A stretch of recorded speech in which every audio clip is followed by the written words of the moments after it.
يا الله يا الله يا الله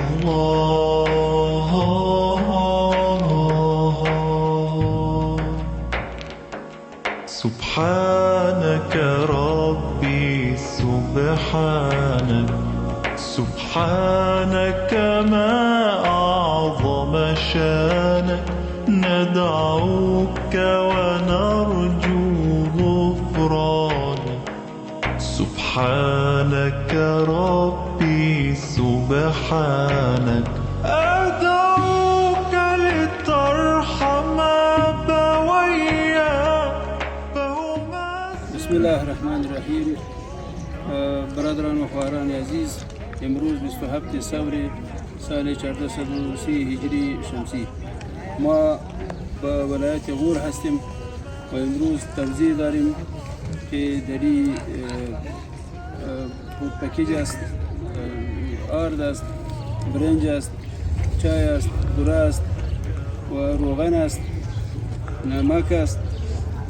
دیگه ایرا ما برای 100 خانواده در اینجا توزیع میکنیم و این خانواده ها سروی شده و شما خبر هستید که در این اواخر غور را هم سیل زده، سیلاب های خطرناک. دو ولسوالی از این متاثر ساخته، ولسوالی چرسده و ولسوالی مرغاب و اینجا مردم با کمک های زیادی ضرورت و نیاز داره که باید مؤسسات خیری، نهادهای خیری و همه تجارای ملی به طرف توجه کنه به غور و کمک‌ها را اینجا بیاره بخیر. بسم الله الرحمن الرحیم. در این وقت حضور شما، حضور تمام مستحقین، کسانی که در این روزهای اخیر در ولایت غور سبب باران‌ها و سیل‌های بجای که مردم‌ها بسیار آسیب‌ها و زیان زیادی دیدند، از طرف مؤسسه اساس و مسئولین و کارمندان از اونها خیلی تشکر می‌کنیم. در این وقت اساس، در این وقتی که بسیار مردم محتاج بودند، مشکلات زیاد داشتند، سرپناه و خانه و ملک جداد از دست دادند، اینا حاضر شدند، تشریف آوردند که به این مردم مستحقین ولایت غور ما که همیشه از کمک‌های زیاد، کمک‌های مؤسسات خیری اینا محروم موندند، اینا بسیار به مشکلات و راه‌های سبل عبور اونا حضور آوردند.